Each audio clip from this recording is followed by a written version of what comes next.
que íbamos a seguir la misma estrategia que veníamos haciendo en derivación, que era aprovechar el polinomio interpolante o aprovechar el polinomio de Taylor para encontrar las diferentes fórmulas, ¿sí? Habíamos visto que si nosotros podíamos aproximar una función por un polinomio, encontrar la integral de la función era similar a encontrar la integral de ese polinomio aproximante a la función, ¿sí? Y por lo tanto íbamos a tener que integrar también el error de ese polinomio, ya sea el polinomio de Lagrange o el polinomio de Taylor, ¿sí? Cuando nosotros trabajábamos con el polinomio lineal de Lagrange, ¿sí? Que al ser lineal necesita 2 puntos, encontrábamos lo que denominamos la regla del trapecio. Cuando uno trabaja con una de las reglas de integración, tiene, como pasaba en derivación también, nosotros tenemos la fórmula y tenemos el error asociado, ¿sí? ¿Se acuerdan de eso?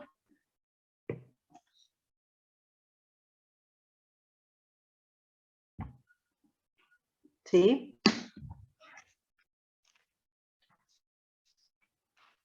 Busco el papelito para anotar a los que participan. Bien, ¿estamos hasta acá? ¿Se acuerdan lo que vimos? Sí, sí. Bien. Era hasta el trapecio nada más. Acá está hasta el trapecio, pero vimos Simpson también, ¿sí? Lo que quiero acá es recordar algo que me preguntaron el martes en consulta y por las dudas lo voy a recordar ahora. Nosotros tenemos la fórmula de la regla del trapecio, como nosotros venimos haciendo en teoría, que vamos armando como cajitas de información, ¿sí?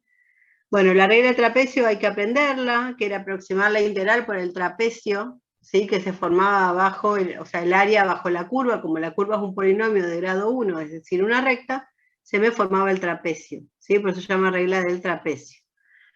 Y necesita evaluar la f en 2 puntos, en x0 y x1, ¿sí? Y el error de truncamiento, ¿sí? Que es lo que estoy marcando ahora con el cursor, es del orden de h al cubo, ¿sí? Y después, esta fórmula del error acompaña con una derivada segunda de la f, ¿sí? La f original. Cuando nosotros teníamos una derivada segunda en el término del error, significa que si yo estoy integrando polinomios que son de grado 1 o menos, al tener que derivarlo 2 veces a ese polinomio, se me anula el error de truncamiento de la fórmula, ¿sí?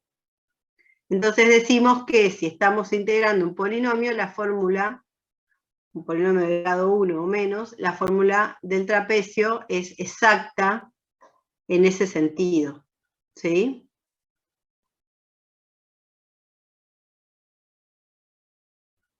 ¿Se acuerdan de eso?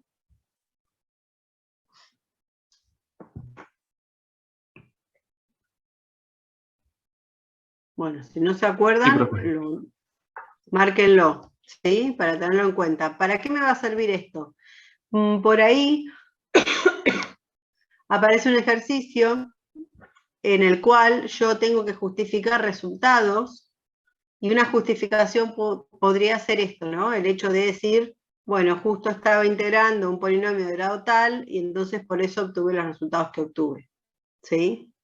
Porque a veces hay que, o sea, en general no es solo calcular, sino también interpretar ese resultado que nos dio el cálculo, ¿no? Cuando nosotros nos piden el análisis de algo, nos están pidiendo la interpretación del resultado, no solo el resultado, ¿sí? Entonces eso es importante, por eso lo aclaro. Después habíamos, bueno, acá está el dibujito de la regla del trapecio, ¿no? Acá está el trapecio, el área de la curva bajo la recta, que sería P1, forma el trapecio. Después habíamos visto la regla de Simpson, habíamos querido trabajar con un polinomio de Lagrange, ¿sí? De 3 puntos, quedándonos una parábola, ¿sí? Que sería este P2. Pero nos habíamos dado cuenta, ahora que estamos mirando el error de una forma más estratégica, que si nosotros usábamos el polinomio interpolante de Lagrange, obteníamos, si bien teníamos un término del error de h a la cuarta, nos quedaba una derivada tercera, ¿sí? Entonces, una forma de encontrar el mismo método era utilizando, en vez de Lagrange, utilizando Taylor, eso nos iba a permitir obtener un término del error que obtenga una f cuarta en vez de f3, ¿sí? F de derivada tercera, una derivada cuarta.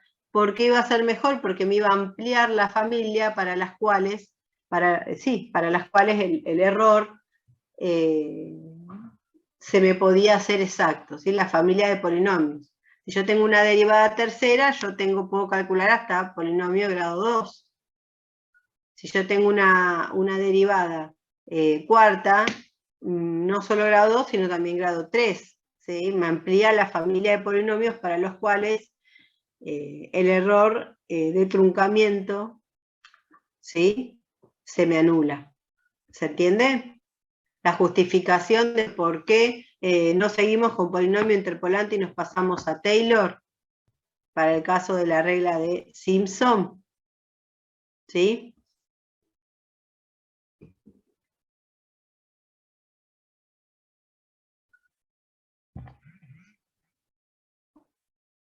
Sí, profe, se entiende bien. Ok. Entonces habíamos encontrado la regla de Simpson y había que guardarla en la cajita, ¿sí? De todas las cuentas. Ayer en la consulta estuvimos charlando de esto también.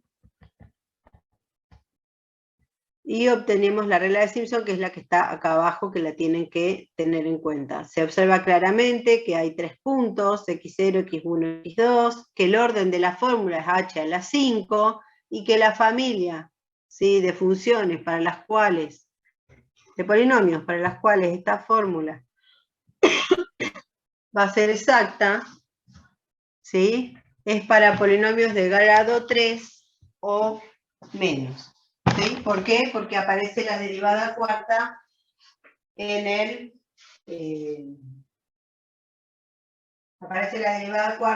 término del error. ¿Estamos hasta acá?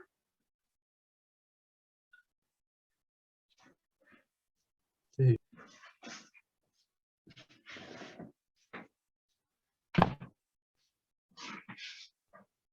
Bueno, seguimos.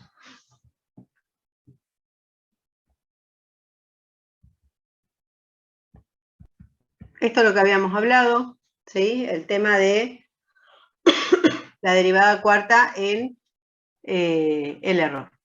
Bueno, ahora vamos a introducir una definición que es el grado de exactitud o precisión, que ya estuvimos un poco hablando de eso. Nosotros hablamos de grado de exactitud o precisión de una fórmula de cuadratura, es decir, de un aproximante a la derivada de una función, como el entero positivo más grande, ¿sí?, tal que la fórmula sea exacta para x, ¿sí?, a la k, que va desde 0 hasta Sn. Entonces antes decíamos que en el caso de Simpson, ¿sí?, proporcionaba resultados exactos para polinomio de grado 3 o menos. Es decir, que en el caso de Simpson, n vale ¿cuánto?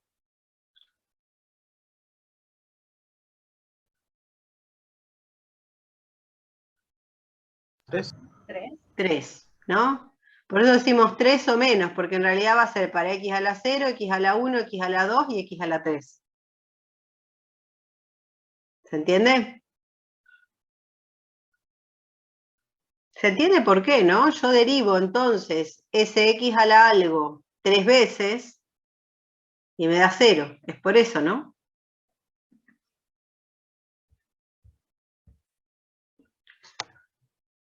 Los métodos que vimos recién, Trapecio y Simpson, forman parte de una familia de métodos que se llaman fórmulas de Newton-Cotes, ¿sí?, con grados de precisión, como ya comentamos previamente, 1 y 3, es decir, el máximo polinomio para el cual se anulaba esa derivada del error, ¿sí? Entonces va a ser importante medir los grados de precisión de las fórmulas, ¿sí? Bueno, acá tienen un ejemplito para una misma función, ¿sí?, una función f que me dan, cómo calcular con trapecio y cómo calcular con Simpson, ¿sí? Fíjense ahí abajo, tienen una tablita en donde analiza los valores exactos, el método de trapecio y el método de Simpson para diferentes funciones, ¿sí? Para que ustedes puedan comparar. Esto podrían aprovecharlo ustedes para tratar de hacer las cuentitas y reproducir los datos de la tabla. ¿Sí? Que hagan ustedes las cuentas y vean si obtienen esos mismos datos para familiarizarse con los métodos de trapecio y de Simpson. ¿Sí? Fíjense, si estamos utilizando f igual a x cuadrado, miren, si yo calculo con trapecio y miren cuando calculo con Simpson. ¿Observan? ¿Qué pasó ahí? ¿Qué pasa con x cuadrado? Tiene que dar lo mismo. ¿Cuál? Simpson. Simpson da lo mismo. Pero, profe, ¿siempre va a pasar eso? Porque es grado 2 y es menor que 3. Exacto. ¿Quién preguntó siempre va a pasar eso? ¿Cuál es la pregunta? ¿Eso qué? Si siempre Simpson va a dar el valor exacto. Y no, en este caso da el valor exacto, ¿por qué? Porque el polinomio está dentro de la familia para los cuales el error de truncamiento es nulo. Ah, claro. ¿Se entiende? Fíjate, en el de x a la cuarta, por ejemplo, que la cosa ya es distinta. ¿Ves? Ah, sí. Que no sí, da sí. exacto. Sí. Bien.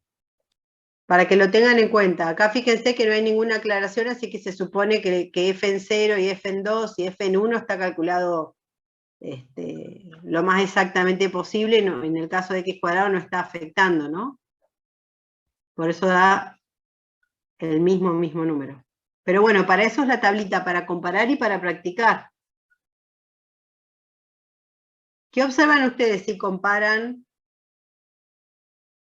trapecio y Simpson con respecto al valor exacto en prácticamente todas las Siempre Simpson es aproximaciones? más, es una mejor aproximación, tiene menos error.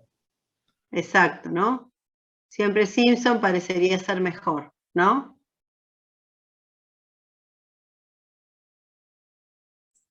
Sí, profe, puede poner en el x cuadrado, no, por ejemplo, como entra dentro de los grados donde el error es nulo, te da el mismo valor, mientras que el otro te da 4, que no es una aproximación, que cierto bajo criterio por ahí puede ser para nada aproximado. Claro, ¿sí? Igual Bien, que por eso. 16 a 6,4 o Tiene también que 8,38 a ver, 6,38. va a tener también que ver con la naturaleza de la función que estoy teniendo que aproximarle la integral, ¿no? Si es una función bastante lineal o bastante que no tiene grandes oscilaciones en el intervalo en el que estoy integrando, ¿no? Bueno, esa diferencia que hay o sea, cuando yo calculo el trapecio, ¿sí? Va a haber situaciones en donde haya oscilación y bueno, va a haber mucha diferencia, pero tal vez en algo que sea como más plano, con no tanta pendiente, capaz que no es tan malo como por ejemplo en la tercera columna, ¿no? Claro, por ahí en el X a la cuarta ahí se oscila demasiado y por eso Ahí simplemente hacen el dibujito de la x a la cuarta entre 0 y 2 y grafican el trapecio que le generaría geométricamente, ¿no? El dibujito para trapecio y el dibujito para Simpson de la parábola, y ahí lo van a ver claramente. ¿Sí? Bueno, todo ese análisis está bueno que lo vayan haciendo en práctica. ¿Sí? Que ustedes vayan por ahí en práctica, los profes les proponen algunos ejercicios desafiantes. No se pierdan de pensar cosas nuevas que no sean solamente las del libro. ¿Sí? Porque eso los entrena, bueno, para los parciales y para el final.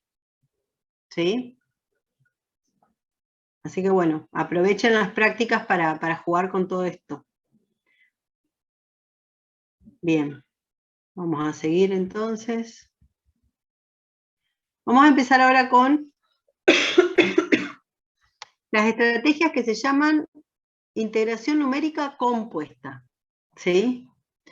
Como ustedes ya pueden sospechar, ¿sí? Si uno empieza a chequear bien los datos de esa tabla, esto es todo muy bonito si nosotros estamos trabajando en un intervalo pequeño, ¿sí? Por ejemplo, ahí era de 0 a 2, pero si nosotros trabajásemos de 0 a 4 o de 0 a 10, imagínense trazar un polinomio de grado 1 o de grado 2 en un intervalo muy grande. Va a haber información que se va a perder, ¿sí? Entonces, en intervalos más grandes se necesitan fórmulas de grado más alto, ¿sí? Pero los valores de los coeficientes, ya saben ustedes, armar un polinomio de grado más alto, ponerle más puntos, ¿no? Si yo pongo más puntos, obtengo un polinomio de grado más alto con el polinomio interpolante. Bueno, ya vimos nosotros cuando analizamos polinomio interpolante las ventajas y desventajas de agregar puntos, ¿sí? Que era lo que había que hacer. ¿Y qué pasaba con el polinomio? Cuando uno hacía eso, ¿qué pasaba con los errores? ¿Sí? Todo eso hay que ir a repasar, ¿no? Si yo agregaba más puntos, el polinomio me quedaba más oscilante. ¿Se acuerdan?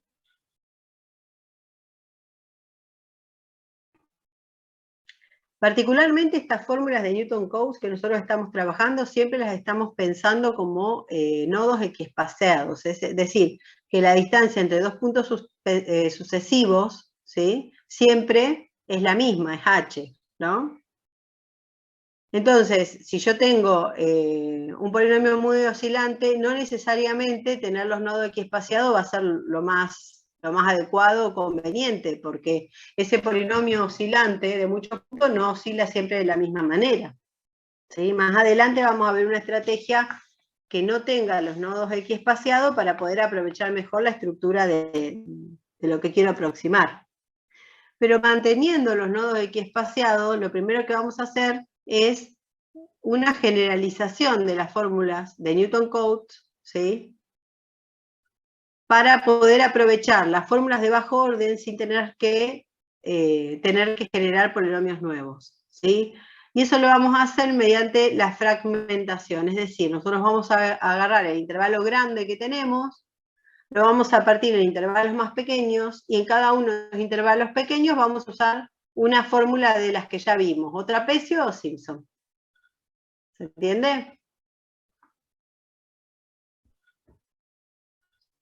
Entonces, ¿cómo lo vamos a hacer? Lo vamos a ver con un ejemplo, ¿sí? Que eso es lo más fácil. Entonces, supongamos ahora que queremos obtener la integral entre 0 y 4 de e a la x. ¿Sí? ¿Me siguen? ¿Están despiertos? Sí, sí, profe. Bueno. Entonces, vamos a suponer que calculamos Simpson en el 0,4. Si yo calculo Simpson en el 0,4, ¿cuánto va a valer h? ¿Cómo calculábamos h en Simpson? Vamos a ir a ver eso. 4, ¿no? Vuelvo un poquito. Para La atrás mitad. lo buscamos.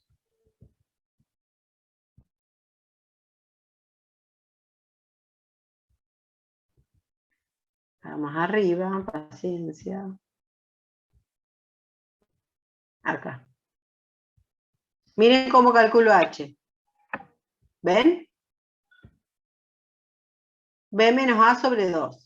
¿Sí? Entonces ahora volvemos. Entonces, la fórmula era h sobre 3, paréntesis, f en x0 más 4f en x1 más f en x2. ¿Sí? ¿Me siguen? Sí, sí. Entonces, nosotros estamos trabajando en el 0,4, ¿sí? 0,4. La fórmula tiene 3 puntos, entonces este es el 2, ¿no? Ahí tengo los 3 puntos para poder calcular la integral entre 0 y 4. Era h sobre 3, que para nosotros h vale 2, f en 0 más 4 por f en 2, más f en 4. Como la f es e a la x, por eso nos queda de esta manera. ¿Me siguen hasta ahí?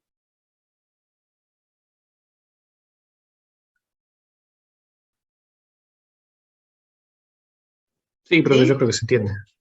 Bueno, resulta que podemos calcular cuánto es porque calculamos simplemente cuánto vale la exponencial en esos puntos, ¿sí?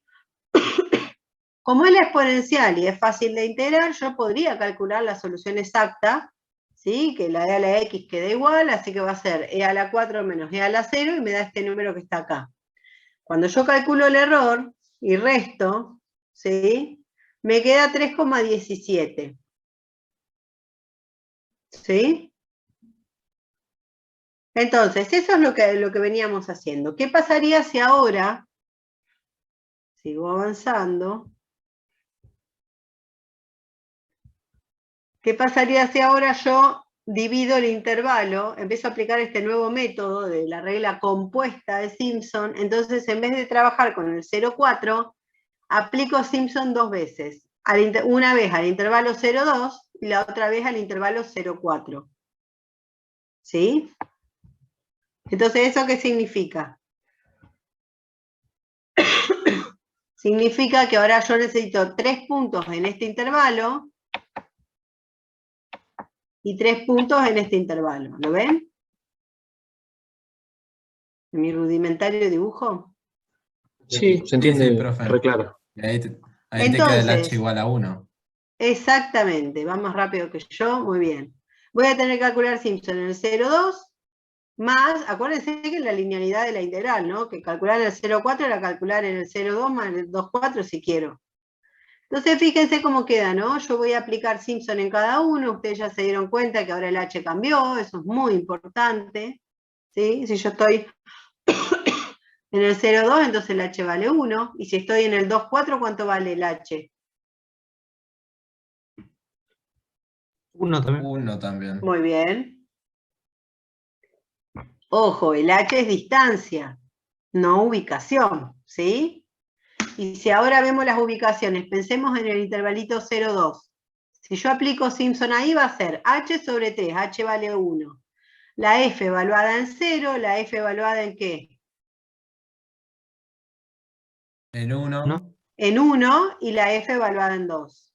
Entonces me queda la f evaluada en 0 más 4 veces la f evaluada en 1 más la f evaluada en 2. Cuando miro el segundo intervalito, el 2, 4, ¿qué voy a tener? Otra vez h sobre 3, el h vuelve a valer 1, ¿sí? Y voy a tener la f evaluada en 2 más 4 veces la f evaluada en... ¿En qué punto? 3.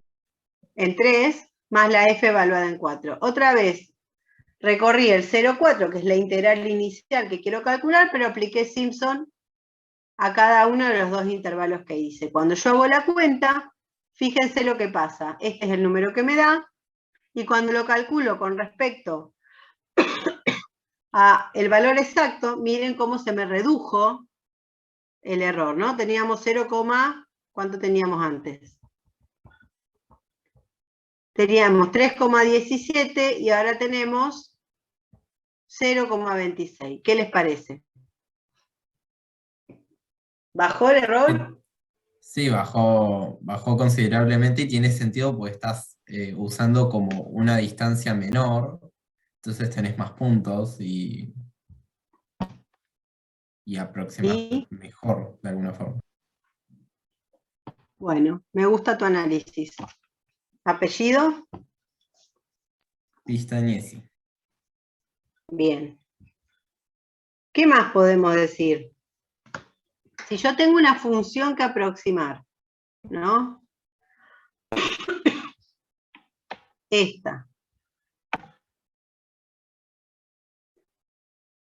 Y yo divido el intervalo en más veces, yo cada vez me voy a ir claramente pegando más a lo que yo quiero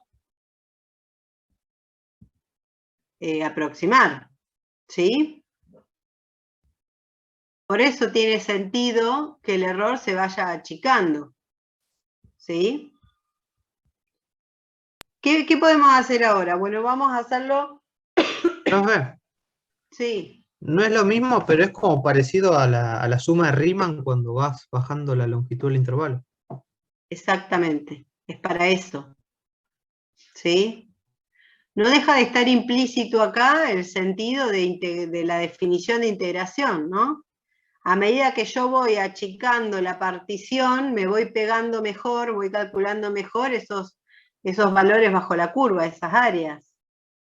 Que en la suma esa, a la que voy a hacer referencia, son rectángulos.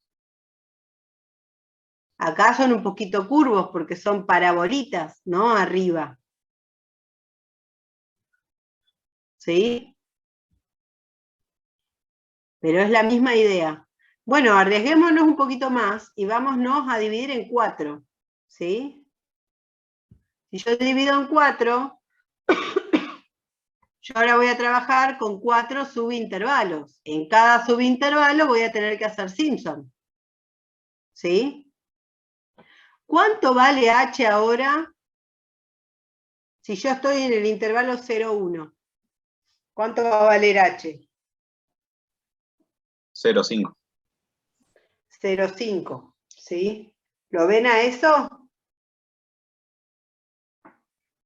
En cada intervalito va a valer 0,5. Entonces yo repito la misma estrategia que venía haciendo. En cada intervalito me fijo cuál es el punto medio. Por ejemplo, en el 0,1, ¿cuál va a ser el punto medio?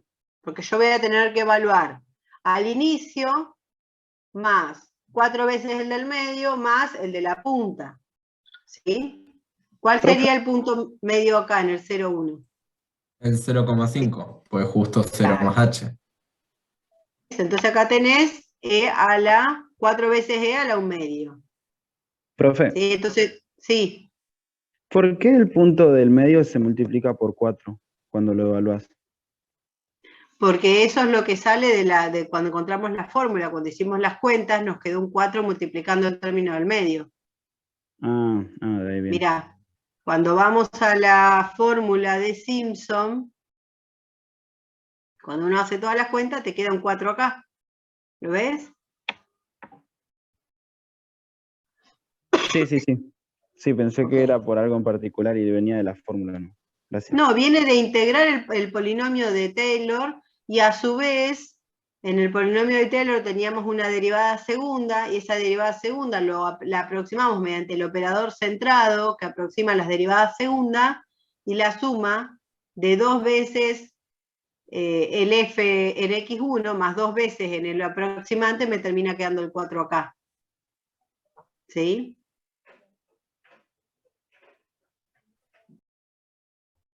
Sí, profe, gracias. Bien. Entonces, cuando sumamos todo, hacemos toda la cuenta, nos queda 53,61. Y miren lo que pasó con el error de aproximación con respecto a la solución exacta. ¿Lo ven? De 3,17 que arrancamos, ahora tenemos 0,01.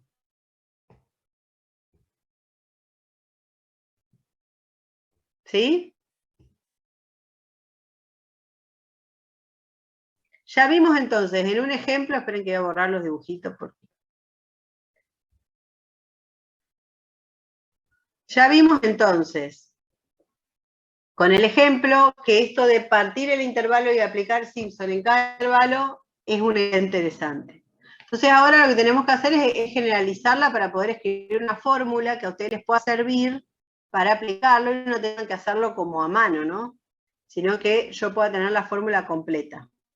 ¿Sí?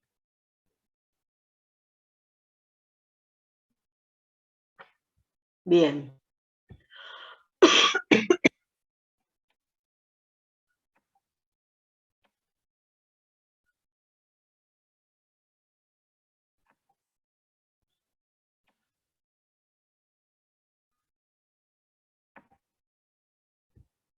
Entonces, miren acá. Vamos a generalizar el procedimiento. Me imagino que ya se dieron cuenta que necesitamos que n sea par. ¿Se dieron cuenta? Porque siempre dividís en 2. Claro. ¿Y por qué divido en 2? Porque yo necesito ese punto medio para multiplicarlo por 4 cuando lo evalúe por f. Entonces yo necesito que sea par. Entonces un impedimento o algo a tener en cuenta para la regla de Simpson va a ser que el n sea par. cosa que no nos pasaba con trapecio.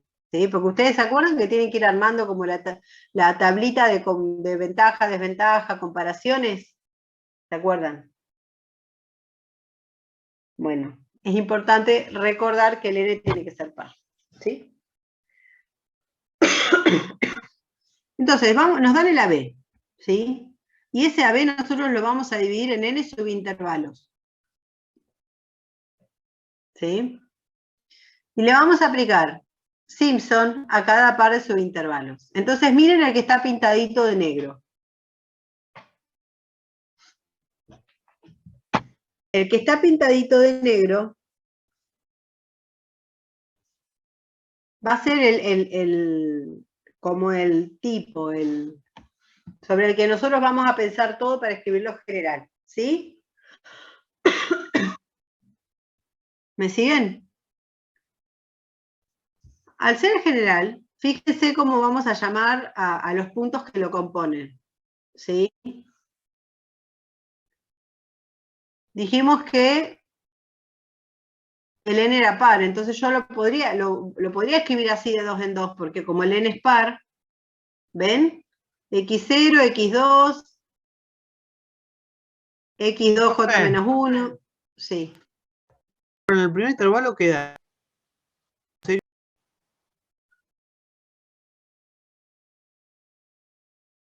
¿Cuál sería la pregunta? la pregunta es si no tendría que pasar lo mismo para el que está en negro. O sea, que los extremos sean pares. O sea, al ser n par, yo puedo agrupar, voy a poder dividirlo por 2 y voy a poder agrupar en pares la cuestión. Por ejemplo, si n vale 10, ¿cuántos pares voy a armar? Voy a armar el que va de x0 a x2, de x2 a x4, de x4 a x6, de x6 a x8 y de x8 a x10. Claro, entonces el primer punto y el último punto de cada división es par. Y sí, porque va de 2 en 2. Pero ahí en el gráfico me dice que el primer punto es impar y el último también. O sea que el par es el del medio. El del medio es el que vamos a tomar como referencia. Vos le pones un nombre y después vos podés marcar el anterior y el posterior a ese. Por ejemplo, yo te estoy armando pares de intervalos en el ejemplo que te di. ¿Sí? Pero si el primero es de x0 a x2, el del medio va a ser impar, va a ser el x1. Claro, y entonces en el medio del que está pintado negro tendría que ser impar. Pero lo marca como x2 por j, que es par. Tenés razón.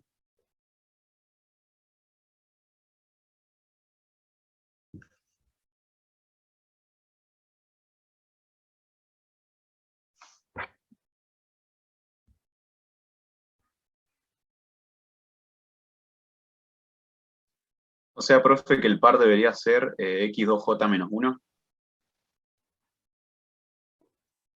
En el dibujito tendría que ser así. Igual, más allá de eso, podemos hacer el seguimiento igual y suponer que el par es el del medio. Una vez que uno identifica el par, el anterior y el posterior van a ser impares. ¿Sí? Porque es uno más y uno menos. De un número par, el anterior y el posterior son impares. Ok. ¿Sí? Pero sí tenés razón en que el dibujo es poco feliz, porque del x2, en realidad, viste que en realidad acá le falta como unos puntitos suspensivos, ¿viste? Claro. Porque del x2 no tiene por qué pasar al x2j menos 1 en realidad, ¿no? Porque debería haber puntito suspensivo y en algún lugar viven x2j menos 1, x2j y x2j más 1. Estaría mal pintado y le faltaría como hacerlo un poquito más gordo, ¿no? Profe, igual va, por ahí yo ¿Entendés lo que te me digo? perdí. Al que me preguntó, ¿quién me preguntó lo del par? Yo. ¿Apellido? Taina. ¿Cómo? Taina. T-A-I-N-A. T-A-I-N-A. Ok. ¿Entendés? El dibujo es lo que no está bien. Ah, está bien. ¿Lo ves?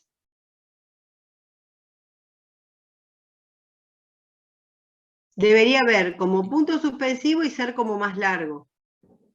Porque no necesariamente le corresponde estar pintado de la forma en que está pintado, digamos, ¿no? Es como que es como si le faltara uno de cada lado, ¿no? ¿Lo ves? Porque si va a tomar como el principal el par, ¿sí? En el X2 tomaría del X1 al X3, ¿lo ves? Ah, está bien. Bien, es el dibujo que está en el libro, igual. Bien, vamos igual a tomar de referencia que nos paramos en el par y vamos a hablar del anterior y del posterior, ¿sí? Eso igual, lo vamos a mantener.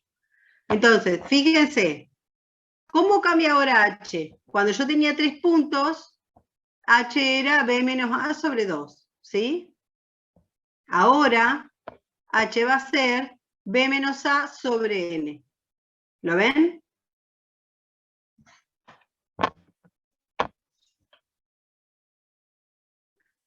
Y un punto cualquiera lo vamos a definir como la distancia que tiene al valor A, ¿sí? Al punto de inicio.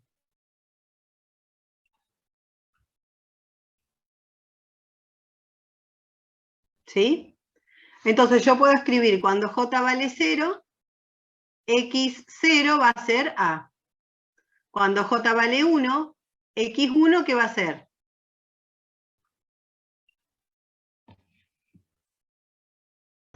A más H. Exacto. Cuando J vale 2, X2 va a ser A más 2H. ¿Sí? Todo lo va a calcular en referencia al inicio del intervalo. Entonces, calcular la integral para la f con esta nueva estrategia va a ser lo mismo que lo que hicimos en el ejemplo, ¿sí? Que va a ser calcular la suma de la integral de cada intervalito doble, ¿sí? Acá está escrito mejor, Taina, fíjate. Claro, arranca de par, del par. ¿Viste? Sí. Entonces va a sumar todas las integrales de cada parcito de intervalos. ¿Ven? ¿Por qué? Porque si yo tengo un parcito de intervalos, yo ahí le puedo calcular el Simpson. Y como trabaja con parcitos de intervalos, va a ir hasta n sobre 2, porque si va hasta n lo suma doble, ¿no? ¿Lo ven?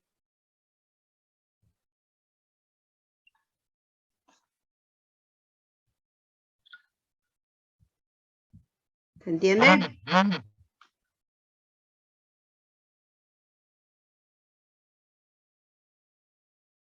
¿Sí?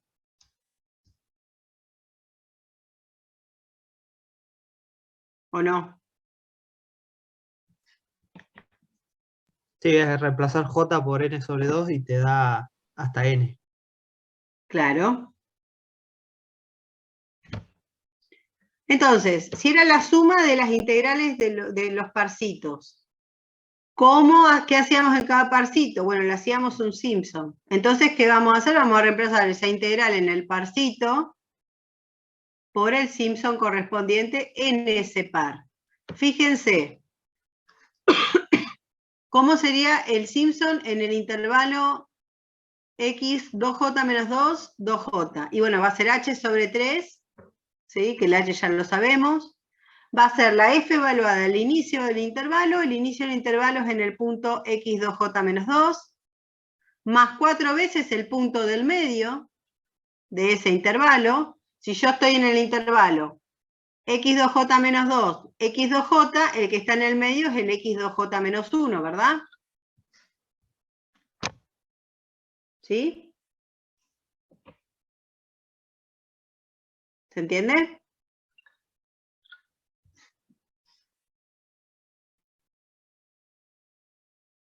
¿Sí o no? ¿Qué dicen?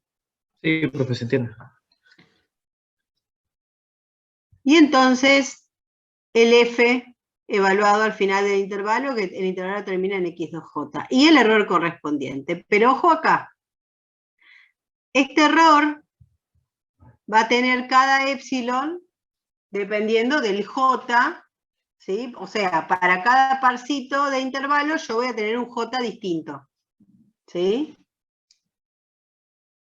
Ese j va a vivir en el intervalo en el que estoy integrando. Cambio de intervalo, me aparece otro epsilon, ¿sí?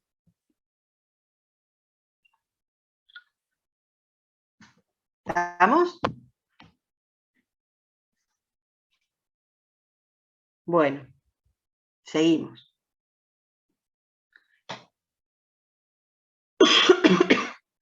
Nosotros dijimos que integrábamos hasta para j que iba desde 1 hasta n menos 2. ¿Sí?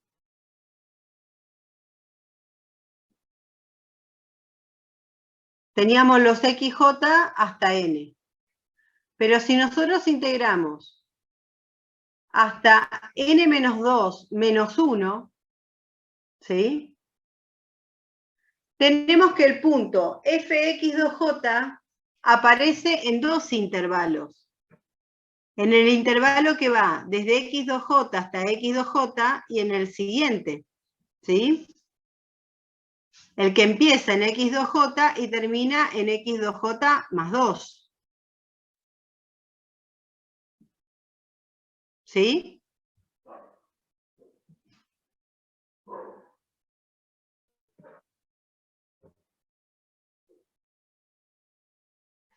Entonces, eso lo tenemos que tener en cuenta y reducirlo en la fórmula, ¿sí? Vamos a tener que sacar un término para que nos quede sin repetir ese valor.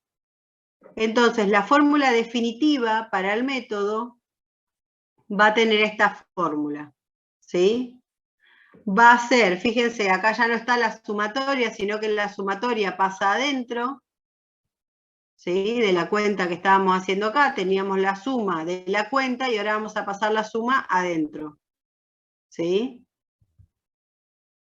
Entonces nos va a quedar h sobre 3, sacado factor común, nos va a quedar f al inicio del intervalo, fíjense que ahora estamos calculando en todo el intervalo, estamos armando como la fórmula definitiva del método, nos va a quedar la f al final del intervalo, y en vez de quedarnos como antes, 4 por f en el x2j menos 1, nos va a quedar dos veces f en x2j más 4 veces f en x2j menos 1.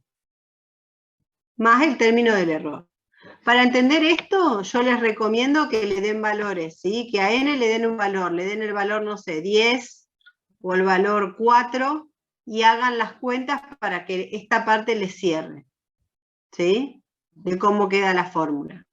Sin embargo, nosotros acá estamos teniendo los epsilon j que nos molestan porque estamos teniendo un error asociado a cada intervalito, ¿sí? A cada j. Para evitar eso, nosotros tenemos que hacer un artilugio matemático, ¿sí? Para dejar un epsilon general que no dependa de j, ¿sí? Para hacer eso, nosotros vamos a hacer la siguiente cuenta. Nos vamos a fijar que la f, si es lo suficientemente diferenciable, como le estamos pidiendo en el error, le estamos pidiendo que sea f cuarta, ¿sí? Si eso ocurre, podemos utilizar el teorema del valor extremo, que el teorema del valor extremo implica que esa f a la cuarta va a asumir su máximo y su mínimo en el intervalo de trabajo, en el AB, ¿sí? Eso significa que yo entonces voy a poder acotar esta f cuarta, ¿sí? Acuérdense ustedes que el teorema del valor extremo habla de una función. En este caso estamos hablando de una f cuarta, pero podríamos, o sea, el teorema es para una función en particular que sea lo suficientemente diferenciable, ¿sí? Entonces, si yo tengo una función que alcanza sus extremos en el intervalo de trabajo, significa que va a tener su máximo y su mínimo en ese intervalo, y eso significa que va a estar acotada superiormente por el máximo e inferiormente por el mínimo. ¿Se acuerdan de algo de esto de análisis?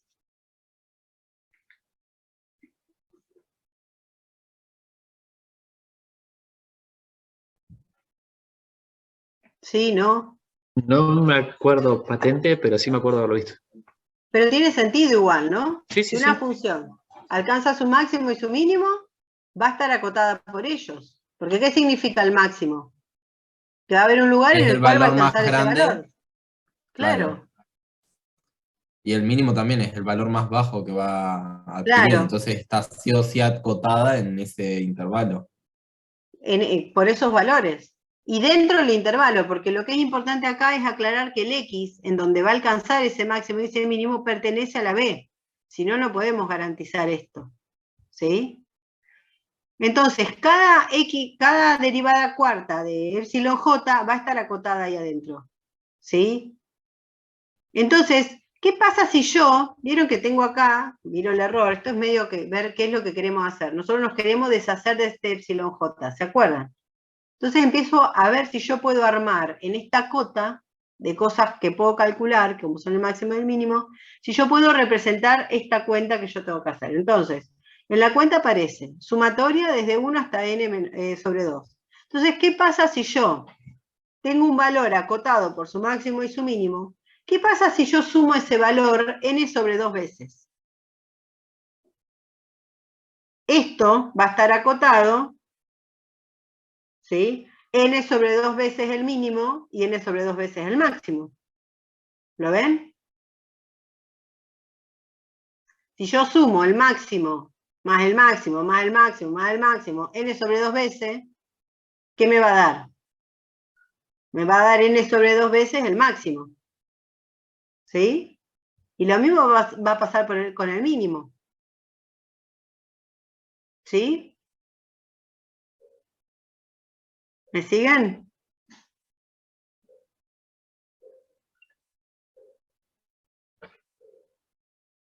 ¿Se entendió?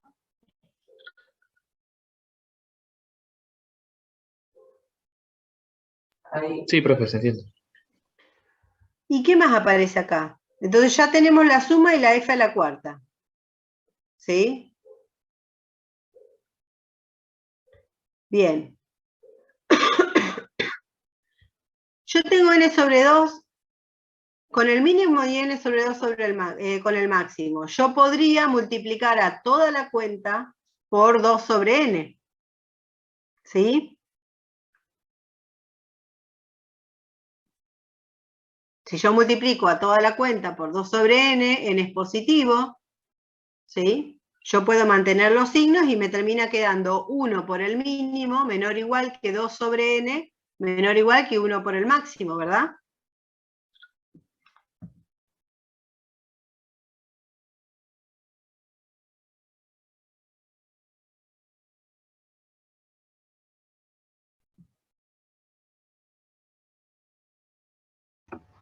Sí, profe, se entiende. Bien, entonces, vamos a hacer uso del teorema del valor intermedio, que ya lo hemos usado antes, ¿sí? Que nos va a permitir garantizar que va a existir un punto, que lo hemos usado varias veces ya, tal que yo pueda escribir que esta cuenta, que nos quedó en el medio entre el máximo y el mínimo, lo alcanza en un valor U, ¿sí? Entonces yo voy a poder reemplazar todas las fórmulas del centro por la derivada cuarta en un punto específico, ¿sí? Porque va a existir en el intervalo abierto del intervalo cerrado con el que estábamos trabajando. Entonces yo voy a poder reescribir el término del error ahora ya no dependiendo de J, ¿sí? Sino reemplazando a la derivada cuarta en un punto por esta cuenta que obtuvimos acá. ¿Sí?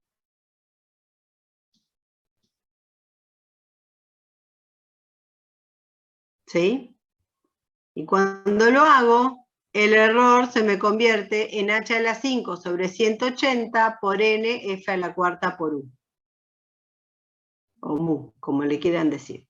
Pero ¿quién era h para nosotros? H era b menos a sobre n. ¿Sí? Entonces nosotros pudimos reemplazar este n que nos aparecía acá, ¿sí? Lo podemos reemplazar y nos queda el error definitivo de la fórmula de esta manera. ¿Sí? Sé que esta demostración es un poco más densa que las que venimos viendo,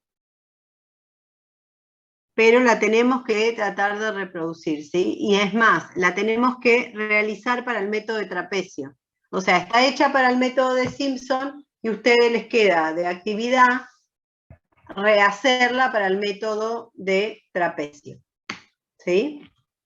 ¿Cómo queda entonces la fórmula definitiva para el método de Simpson compuesto? Bueno, acá está el teorema completo. Esto hay que sumarlo a las cajas, es una caja nueva. Fíjense bajo qué condiciones en la regla compuesta de Simpson se puede calcular, ¿sí? Fíjense la fórmula. Practiquen aplicar la regla compuesta de Simpson al ejemplito de e a la x, ¿sí? Y recuperar los datos que obtuvimos. Pueden aplicarla para cuando tenés 2 intervalos y para cuando tenés 4 intervalos, que es lo que estuvimos haciendo en el ejemplo. ¿Sí? Y recuperar a ver si obtienen los mismos valores. ¿Se entiende?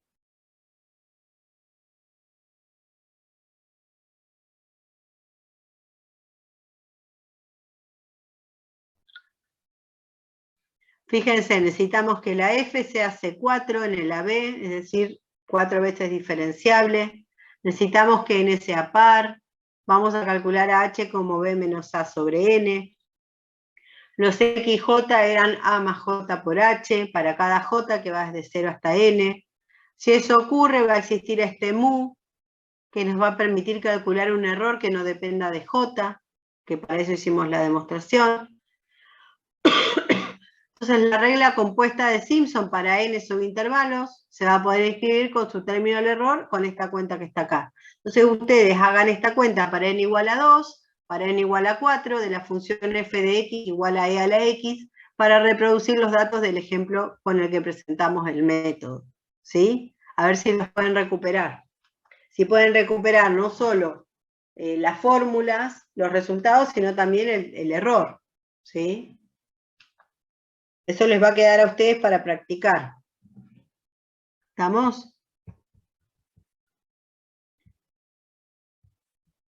Bueno, fíjense, acá tienen la regla compuesta de Simpson, el pseudocódigo, ¿sí? Para que ustedes puedan hacer el código en Scilab. Nosotros queremos aproximar la integral, que es la integral entre a y b de f de x. Como datos de entrada vamos a tener los extremos a y b y un entero positivo par, o sea que ya le ingreso un entero positivo par. Ya me lo pide positivo y par. Ustedes podrían poner un control adentro o no, dependiendo de cómo lo programen, ¿sí? Porque si el n no es par, ya saben ustedes que no podemos hacer la partición en 2 intervalitos, ¿sí? Y la solución a este programa, la salida, nos va a dar el xy, que es la aproximación a la integral. Entonces lo que hace es, en el paso 1, va a tomar h como b menos a sobre n. En el paso 2, va a calcular 3 cosas. Le va a llamar xy0 a la cuenta de f, al inicio y al final del intervalo. ¿Sí? Va a llamar como xy1 todas las sumas que estén asociadas a x2 y menos 1, ¿sí?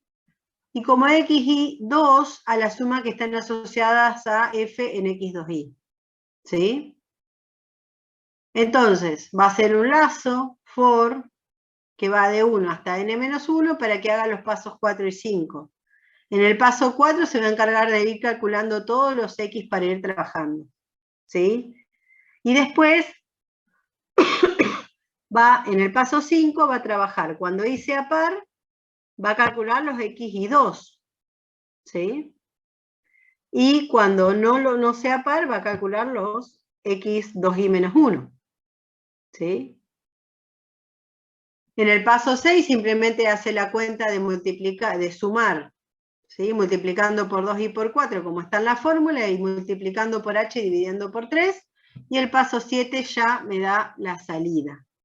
¿Sí? ¿Qué les parece este código?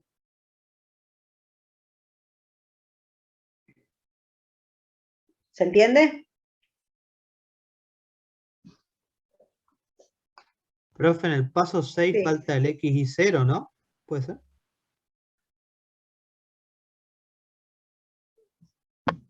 Claro, acá hay un error, mirá. Acá debería decir x y 0. Vamos a agregárselo.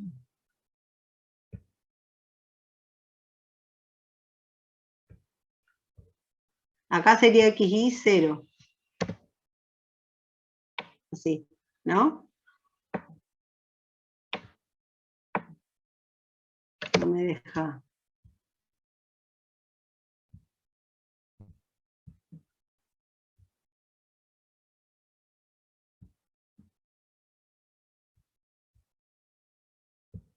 Acá sería 0. ¿No?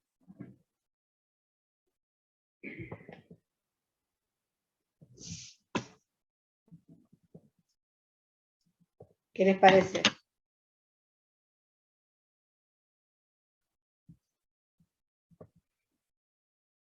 Sí, profe, ahí iría un X0. Bien. Pensé que estaban dormidos.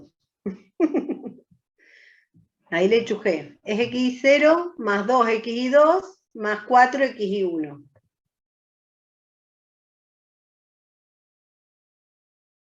¿Está bien o está mal? ¿Qué dicen?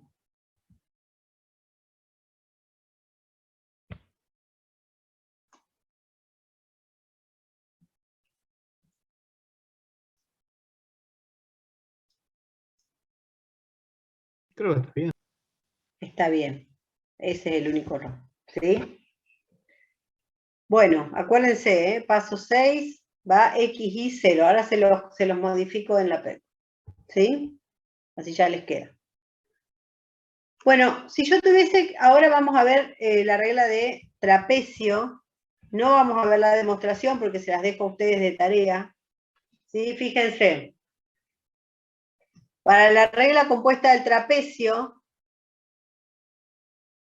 se puede demostrar que es esta, ¿sí? Fíjense que ahora a la F no le pedimos que sea C4, sino simplemente C2, porque el término del error tiene una derivada segunda, ¿sí? Miren cómo se calcula el H, B menos A sobre N. Los XJ se calculan de la misma manera, ¿sí? Fíjense cómo quedó la fórmula, quedó f de A más 2 veces la suma de J igual a 1 hasta N menos 1 de F en XJ. Porque ahora para calcular trapecio nosotros necesitamos solo un intervalito. ¿Sí? ¿Ven? Si yo quisiera poner la regla de trapecio en este código,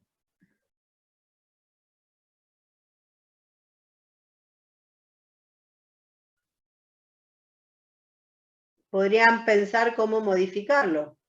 ¿Sí?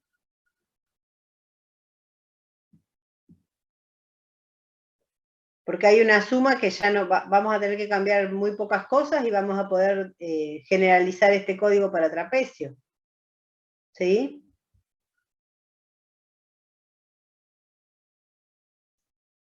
Les dejo la inquietud para que lo piensen, ¿sí? Cómo reescribir el código para trapecio.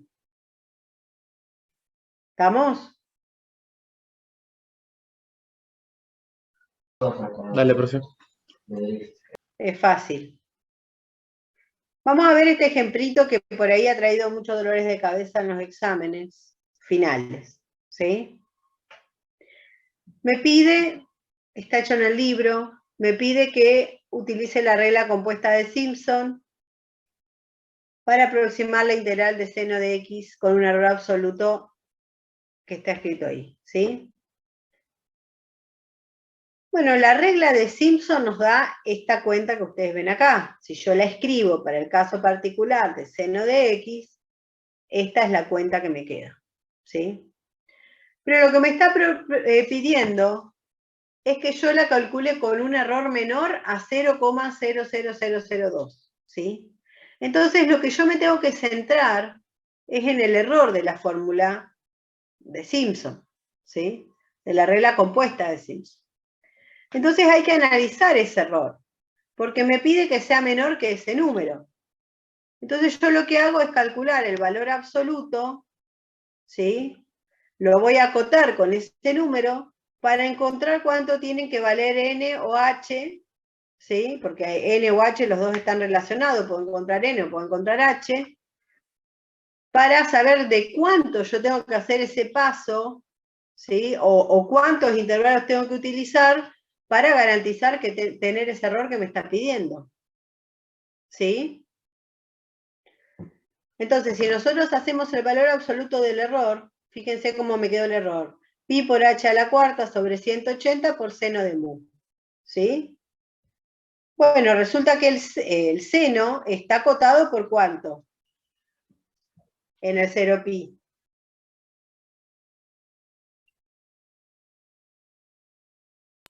Por 1. Por 1. Entonces esto se me convierte en pi h a la cuarta sobre 180. Pero bueno, hay reemplazando qué valía h, ¿sí? ¿Quién era h? b menos a sobre n, ¿sí? La tengo a la cuarta, reemplazo, y me queda la fórmula pi a la 5 sobre 180 por n a la cuarta. Y yo quería que esto sea menor que 0,00002. Entonces despejo de acá n para saber cuántos subintervalos voy a tener que utilizar para garantizar este error. Me queda que n tiene que ser mayor o igual que 18. ¿Sí? ¿Me siguen hasta ahí?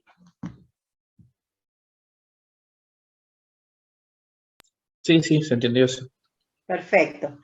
Entonces, si n tiene que ser mayor o igual que 18, probemos, por ejemplo, con n igual a 20. Si n es igual a 20, entonces h nos queda pi sobre 20 y calculamos, ¿no? Y nos da 2,00006. ¿Sí? Entonces, uno acá puede calcular el valor exacto de la integral y calcular a ver si el error me quedó o no menor que 0,00002. ¿Sí?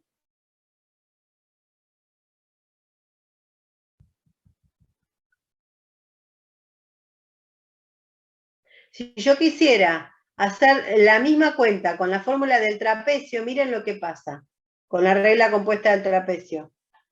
El error del trapecio me quedaba pi h cuadrado sobre 12 por seno de mu. Otra vez el seno está acotado por 1, me queda pi h cuadrado sobre 12. Reemplazo h por la relación que tiene con n y miren cuántos intervalos voy a necesitar para la misma exactitud calculada con trapecio. Miren cuántos intervalos necesita. De 18 a 360. ¿Qué piensan?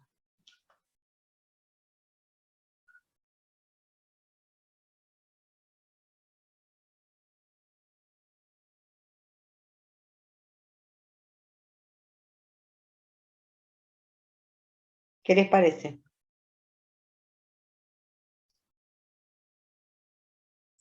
Que conviene mucho más Simpson entonces que el trapecio. Totalmente, ¿no? Porque Porque cada incluso una... Sí, eso sería para n igual a, o sea, para 20, ¿cómo es?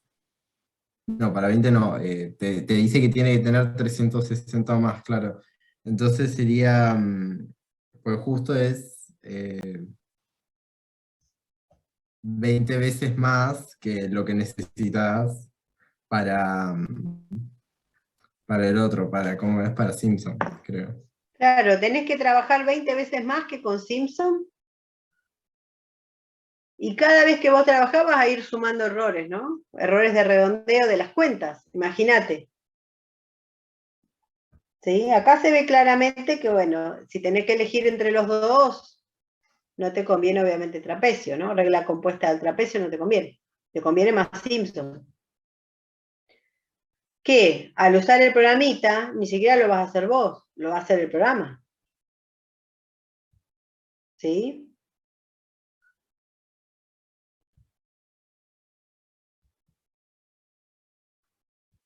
Miren, acá tienen para comparar, ¿no?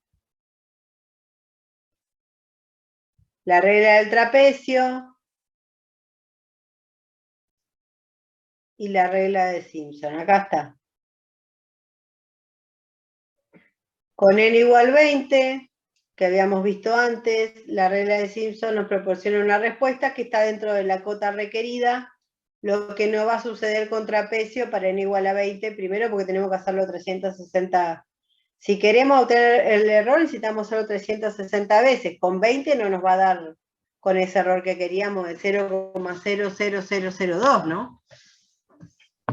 Con este tipo de ejercicios sirven para comparar, para jugar, para ver, ¿sí?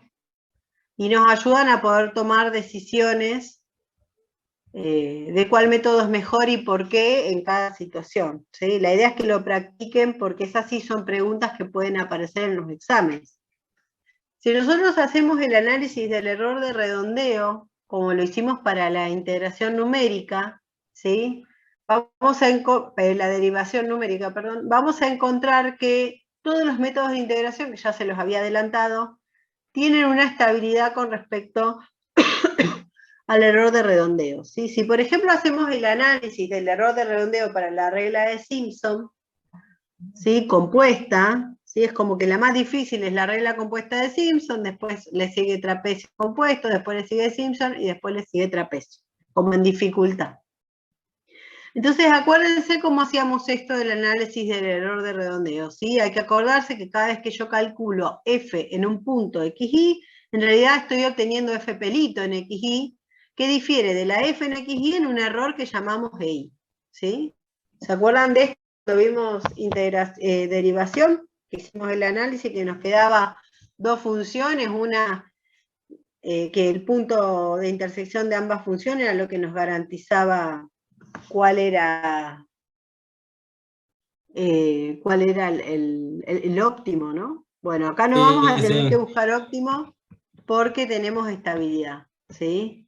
Entonces, EI va a ser el error de redondeo de usar f pelito en lugar de f en xy, ¿sí? Entonces, si yo quiero ver el error que se acumula por redondeo únicamente, ¿sí? Por redondeo únicamente en esta cuenta que les presento acá, es simplemente los errores asociados a cada evaluación que tiene la fórmula. Entonces, nosotros en la fórmula teníamos f en x0, que le vamos a llamar E0 a ese error, dos veces la sumatoria de el f evaluada en 2j, entonces el error de hacer esa cuenta va a ser dos veces la sumatoria de los E2j. Yo voy a tener un errorcito asociado por cada evaluación funcional. Lo mismo me va a pasar cuando haga la cuenta de 4 por la sumatoria de la f evaluada en 2j-1, y lo mismo en xn, ¿sí? Entonces yo tengo el errorcito de cada evaluación funcional. Como le estoy calculando el valor absoluto a todo, eso va a ser menor o igual que la suma de los valores absolutos, en este caso h era positivo, así que va a ser, hago el valor absoluto de la suma, menor o igual que la suma de los valores absolutos otra vez, para trabajar estas sumatorias. Eso me va a quedar la sumatoria de los errorcitos absolutos. Como ya hicimos en derivación, la parte de estos errores los íbamos a acotar todos por épsilon, ¿sí? Vamos a pensar que es un épsilon. Entonces reemplazamos y miren cómo nos queda acá. Nos quedan todas cosas sumando, restando, y nos termina quedando n por h por épsilon, ¿sí? Fíjense que no hay ningún h dividiendo en integración. Y eso es lo que lo hace estable. ¿Sí? Porque en el análisis del error de truncamiento, si lo hiciésemos, que acá no lo hicimos, está multiplicando el h en el error. ¿Sí? Fíjense, ¿ven? En el error de truncamiento, el h está siempre multiplicando, y en las fórmulas también el h está multiplicando. En derivación teníamos en la fórmula el h dividiendo. Entonces en el error de redondeo nos quedaba la inestabilidad de tener un h dividiendo y después un h multiplicando. En el caso de integración nos queda multiplicando en ambos. ¿Sí? Entonces nos había quedado para esta fórmula NH por epsilon. Pero ¿quién era N y H? Estaban relacionados como B, con B y A. Entonces reemplazando eso nos queda que el error de redondeo para la fórmula nos queda independiente ¿de quién? De H y de N. ¿Eso qué significa? El error de redondeo en las fórmulas de integración, particularmente en esta, que es la que estamos analizando, no molesta. No molesta. No va a importar si yo agrando o achico el paso H. Si agrando o achico la cantidad de intervalos. ¿Sí? Es decir, que la cuenta que está asociada al error de truncamiento va a ser la que componga lo principal del error. ¿Sí? Es decir, que el error de redondeo en algún punto se va a mantener relativamente constante. ¿Lo ven? ¿Se entiende?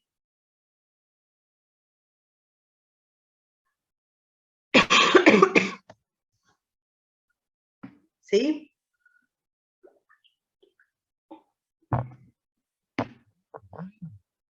A ver el chat. Sí, profe. Bueno, ok, buenísimo.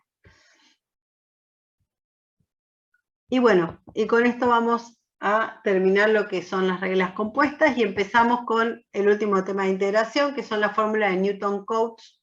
¿Sí? Las fórmulas de Newton-Cotes eran las de Simpson, la de trapecio, la de Simpson compuesto y la de trapecio compuesto. ¿Sí? Que las obtuvimos integrando ya sea o polinomio interpolante o polinomio de Taylor, ¿sí? Lo que veníamos haciendo antes. Habíamos visto que en el polinomio interpolante, por ejemplo, de grado n, en la fórmula del error nos aparecía la n más unésima derivada de la función aproximar. Entonces habíamos dicho que una fórmula que tuviese un determinado, por ejemplo, n más unésima derivada en el término del error de truncamiento, iba a ser exacta para polinomios de grado n o menor. Habíamos dicho que si era orden, teníamos la derivada cuarta, por ejemplo en Simpson, significaba que teníamos polinomios exactos hasta grado 3 o menos. ¿Sí? Pero estas fórmulas eran con puntos equidistantes. ¿Sí? Nosotros podemos combinar, nosotros podríamos en un mismo intervalo aplicar en una parte trapecio y en una parte Simpson. ¿Sí? Eso lo podemos hacer, incluso lo van a hacer ustedes en práctica.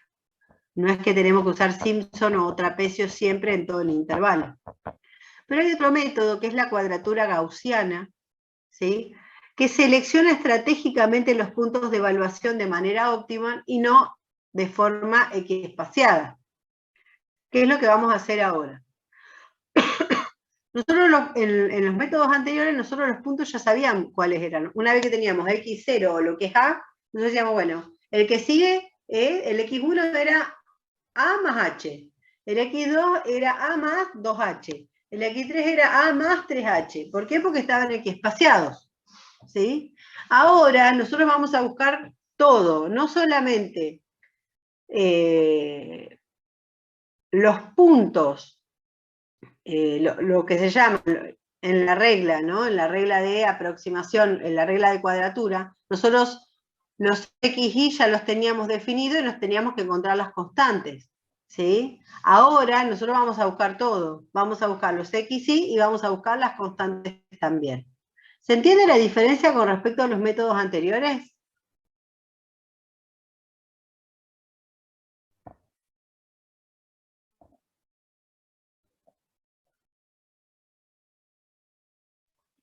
Que el H, o sea, que la separación entre los puntos no va a ser la misma. Exacto. Va a ser la que convenga. ¿Sí? En algún sentido que ahora vamos a ver.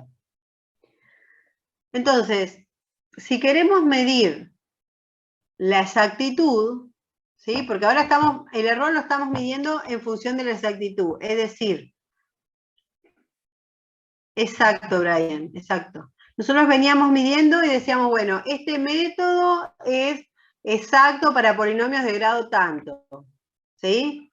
Entonces, con esa misma política vamos a armar ahora el método de cuadratura gaussiana. Vamos a pedirle que sea exacto para polinomios de grado, ¿sí?, de la clase que más podamos tener, el grado más alto que se pueda, ¿sí? Es decir, buscamos el máximo grado de precisión, ¿sí? El error lo vamos a medir de esa manera. Entonces, si ahora tenemos que elegir las constantes y los nodos, antes solo elegíamos las constantes, entonces ahora tenemos el doble de incógnitas a descubrir. Tenemos que descubrir de C1 a Cn y los nodos de X1 a Xn. ¿Sí? Con la única especificación de que estén en el intervalo de trabajo. Entonces, si yo tengo n constantes y n nodos, ¿cuántos parámetros tengo que elegir en total? N más n, ¿cuánto me da?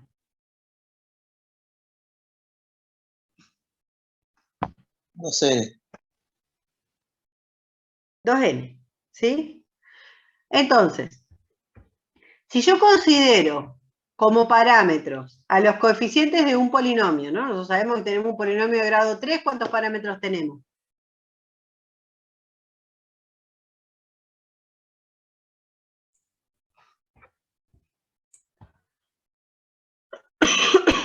Cuatro. Excelente, Brian. Para que te anoto.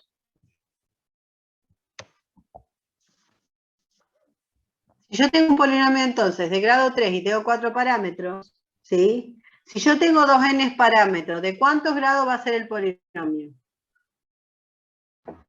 2n más 1. 2n menos 1, ¿sí? La cantidad de parámetros es 1 más que el grado del polinomio. ¿Sí?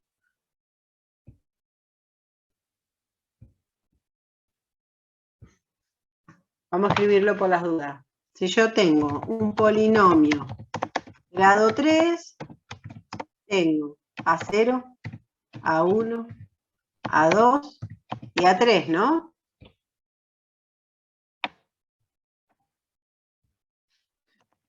Entonces, si yo tengo 2n parámetros, el polinomio es de grado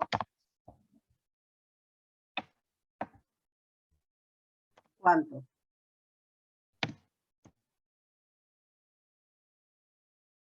(2n menos 1). ¿Sí? Grado 3, 4 parámetros.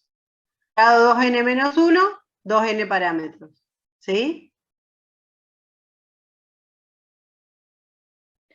Un polinomio, entonces, yo tengo 2n parámetros, el polinomio más grande es el de grado 2n más 1, para que la fórmula sea exacta.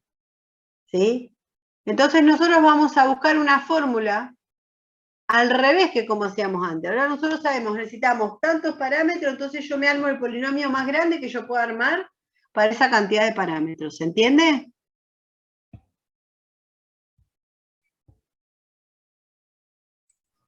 Sí, sí. Entonces, para simplificar, vamos a trabajar en el intervalo menos 1, 1. ¿Sí? Y vamos a arrancar con 2 nodos. Si yo tengo 2 nodos, ¿cuántos parámetros tengo que encontrar? 4. 4.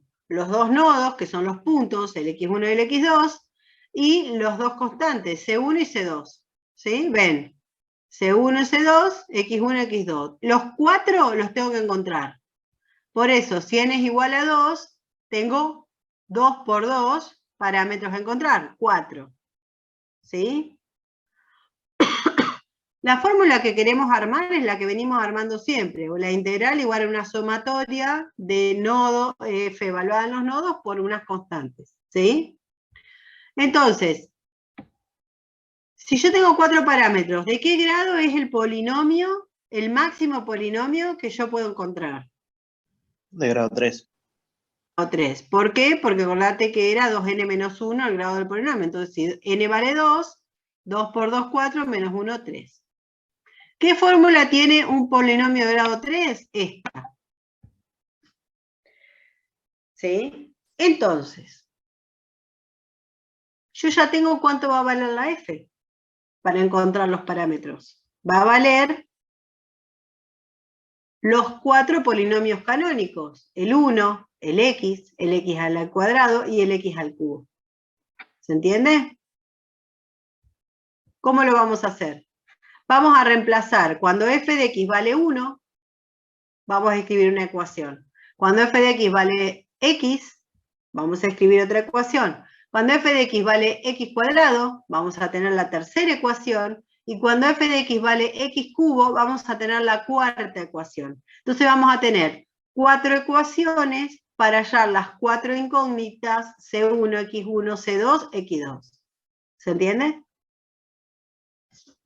Sí. Perfecto. Vamos a hacerlo. Lo hacemos. ¿Por qué puedo hacer eso?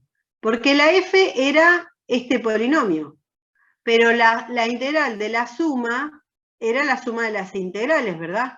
Por eso lo puedo hacer. ¿Sí? Entonces, acá están las 4 fórmulas. Cuando f de x vale 1, la integral entre menos 1 y 1 me da 2. Pero la fórmula, ¿qué era?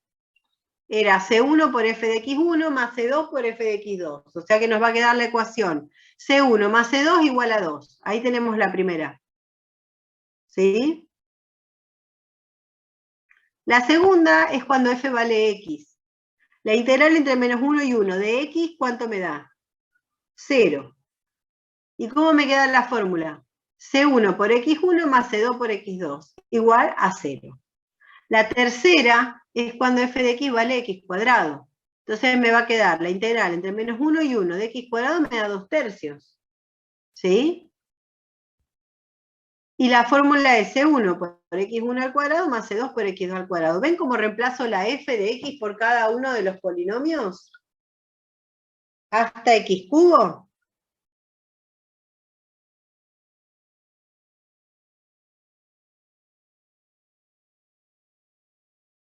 ¿Sí?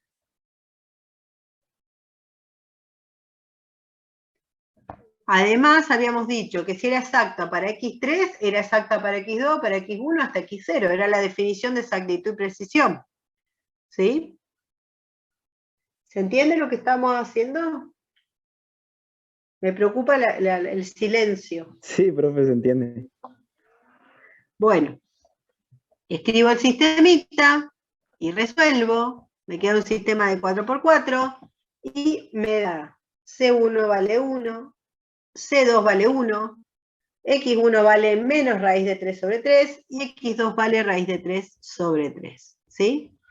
Entonces, la fórmula que obtuvimos con grado de precisión 3, es decir, que produce resultado exacto en polinomios de grado 3 o menos, es reemplazar la integral de las f's, de cualquier f, por esta fórmula. F evaluado en raíz de 3 sobre 3 negativo, más f evaluado en raíz de 3 sobre 3.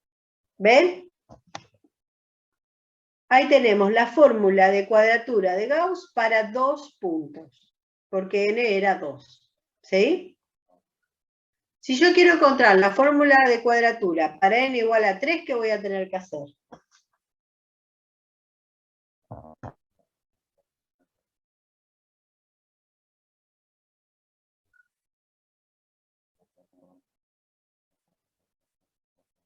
De a uno, ¿eh? Y tenés 3 nodos, o sea, 6 parámetros. Sí. Y te queda un polinomio de grado 5. Bien. Y tenés que repetir lo mismo. Vas a tener que evaluar la f de x en 1, en 2, en 3, perdón, en 1, en x cuadrado, x cubo, x a la cuarta y x a la quinta. Para obtener las 5 ecuaciones, para encontrar tus 6 ecuaciones para encontrar tus 6 incógnitas. ¿Sí? Bueno, si lo haces, vas a obtener el caso n igual 3 de esta tabla. ¿Sí? Que lo podés hacer para chequear. ¿Sí? Entonces, esta tabla es una tabla de los puntos de Gauss. ¿Sí? Acá está, esto es raíz de 3 sobre 3 menos raíz de 3 sobre 3, y acá están los valores de los coeficientes que ya encontramos que eran 1 y 1. ¿Sí? Si vos trabajás con 3, vas a obtener estos resultados, con estos coeficientes. Con 4 vas a obtener esto, con 5 y así sucesivamente. Esta tabla la pueden googlear y se puede utilizar. Nadie espera que ustedes esto se lo sepan de memoria. A la hora de evaluar, te pueden dar la tabla, te pueden pedir que calcules con n igual a 2, o la demostración para n igual 2, o alguna otra demostración de encontrar con la misma estrategia otra fórmula de cuadratura que tenga otra forma.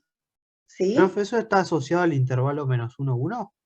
Esto está asociado, muy buena pregunta, esto está asociado al intervalo menos 1, 1, pero nosotros no vivimos en el menos 1, 1, vivimos en cualquier lugar, ¿no? Entonces, ¿qué pasa si estamos en otro intervalo, en el AB? ¿Sí? Para ir al AB, nosotros vamos a aprovechar lo que ya sabemos que funciona en el menos 1, 1, y vamos a hacer un cambio de variables, como hacíamos en álgebra, ¿sí? Para cambiar el intervalo. Vamos a armar la función lineal que pasa por el A-1, B1, ¿sí? Que tiene esta fórmula que ustedes ven acá. Y vamos a reemplazar en la integral haciendo el cambio de variables. Si yo tengo que t tiene esta forma, despejo x de acá, me queda 1/2 por b menos at más ab, y reemplazamos entonces la integral de la f de x en el ab va a ser igual a la integral entre menos 1 y 1 de la f evaluada en qué cosa, en x, ¿sí? Que ahora depende de t, diferencial x, pero si esta es x, el diferencial x se me convierte en b menos a sobre 2 diferencial t. Entonces la fórmula general para integración con cuadratura gaussiana para cualquier intervalo AB es esta que ustedes ven acá. Y la demostración esta, ustedes la tienen que poder manejar, ¿sí? Fíjense, acá tienen un ejemplito en el que se quiere encontrar el valor de la integral de e a la menos x cuadrado en el intervalito 1, 1,5. Nosotros sabemos cómo encontrarla en el menos 1, 1 utilizando los datos de la tabla. Entonces hacemos el cambio de variables correspondiente y obtenemos el valor de la integral, como pueden ver acá. ¿Sí? ¿Se entiende lo que se hace?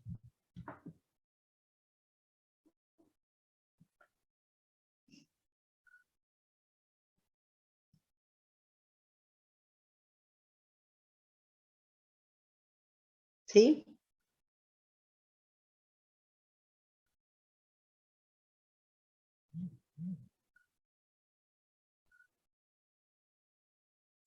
Sí, sí, profe.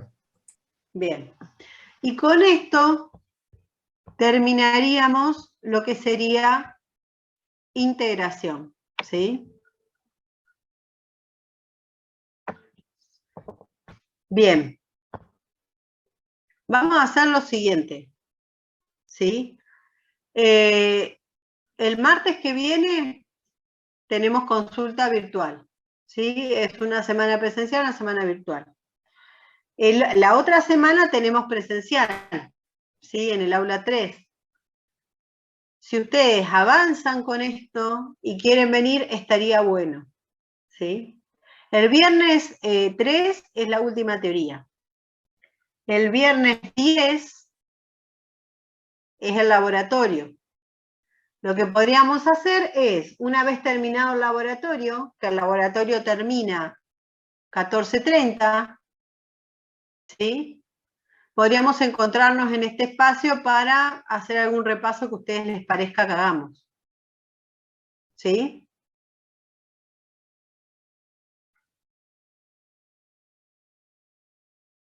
¿Les parece? O sea, apenas terminamos el laboratorio tendríamos Se como una clase conectan de acá, consulta. claro, y seguimos viendo, porque el otro viernes es feriado, y el otro viernes es el parcial. Ok. Entonces, Igual va a seguir dando las clases de consulta en los martes. sí, sí, o sea, este martes que viene ahora nos toca virtual, el otro nos toca presencial, y así, ¿sí? Fíjense que yo les voy poniendo en la PECO, virtual, presencial, ¿sí? Ah, bueno, profe. Sí, sí. Nos queda un mes, pero no lo desaprovechemos, ¿sí? Sigamos encontrándonos para ir sacando dudas. Es importante que ustedes vayan avanzando en la teoría también para que tengan dudas, ¿sí? ¿Estamos? La clase que viene ya termina todo autovalores. Sí, sí, porque es corto. ¿Estamos? Bueno, Genial, vamos a entonces, dejar... profe. ¿Cómo? No, genial, digo, que podamos hacer ese repaso y todo. Sí, hacemos los repasos. Lo que hacemos es... Santiago. Sí, nosotros vamos a entregar después porque no llegamos. No llegamos con las fechas. No se corrió el calendario académico, pero nosotros no llegamos. Al tener tantos alumnos, no podemos cumplir con esa fecha. Además, tenemos el limitante de que no tenemos aula para tomar. Solo tenemos los viernes el aula 107 y no todos los viernes. ¿Sí? No hay por qué. Pero sí, para que lo tengan en cuenta. ¿Sí? Hacemos eso entonces. Nos vemos. El martes los que quieran online en el Zoom de consulta. Y el viernes, después del laboratorio, el viernes 10, nos encontramos de nuevo, ¿sí? Para consultas. Estaría bueno que para el viernes 10 ya hayamos terminado todo y estemos repasando, ¿sí? Porque después del fin de largo se nos va a venir encima el parcial. ¿Estamos?